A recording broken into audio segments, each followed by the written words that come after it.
Junior NTR సినిమాలకు జపాన్లో ఉన్న క్రేజ్, అక్కడ జరిగిన కలెక్షన్ల గురించి వింటుంటే గూస్ బంప్స్ రాకమానదు. జపాన్లో ఎన్టీఆర్ నటించిన త్రిబుల్ దేవరా సినిమాలకు అభిమానులు బ్రహ్మరథం పట్టారు. ప్రస్తుతం తెలుగు సినిమా ఖండాంతరాలు దాటింది. కానీ జపాన్ దేశంలో మన తారక్ రేంజ్ వేరే లెవెల్లో ఉంది.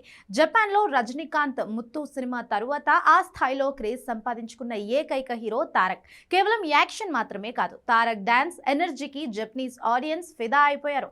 రాజమౌళి దర్శకత్వంలో వచ్చిన త్రిబుల్ జపాన్ బాక్స్ ఆఫీస్ వద్ద చరిత్ర సృష్టించింది. సుమారు 130 కోట్ల రూపాయలకు పైగా వసూలు చేసి జపాన్ లో అత్యధిక వసూళ్లు సాధించిన భారతీయ సినిమాగా నిలిచింది. కొమరం భీమ్గా ఎన్టీఆర్ నటనకు అక్కడి ప్రేక్షకులు కన్నీళ్లు పెట్టుకున్నారు. ముఖ్యంగా నాటు నాటు పాటకి జపనీస్ ఫ్యాన్స్ చేసిన డాన్స్ వీడియోలు అప్పట్లో ప్రపంచవ్యాప్తంగా వైరల్ అయ్యాయి. మార్చి 2025లో జపాన్ లో విడుదలైన దేవరా అక్కడ సంచలనం సృష్టించింది.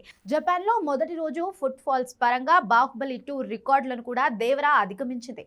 తొలి రోజే దాదాపు 1.55K పైగా టికెట్లు అమ్ముడయ్యాయి. తారక్ స్వయంగా జపాన్ వెళ్లి అక్కడ మీడియాతో అభిమానులతో ముచ్చటించడం సినిమా బిజినెస్ కు పెద్ద ప్లస్ అయ్యింది. ఇక జపనీస్ లేడీ ఫ్యాన్స్ తారక్ మీద ఉన్న ఇష్టంతో ఏకంగా తెలుగు నేర్చుకుని ఆయనతో తెలుగులో మాట్లాడిన వీడియో ఆ మధ్య బాగా వైరల్ అయ్యింది. జపాన్ అభిమానులు దేవరా కటౌట్లకు పూలమాలలు వేయడం, హారతులు ఇవ్వడం వంటి తెలుగు ఫ్యాన్స్ కల్చర్ ను ఫాలో అవుతుండడం విశేషం.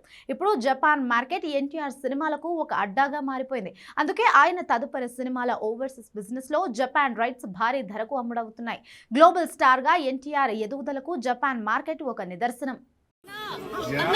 నేను ఆర్ఆర్ఆర్ చూసిన తర్వాత తెలుగు నేర్చుకున్నాను. వావ్!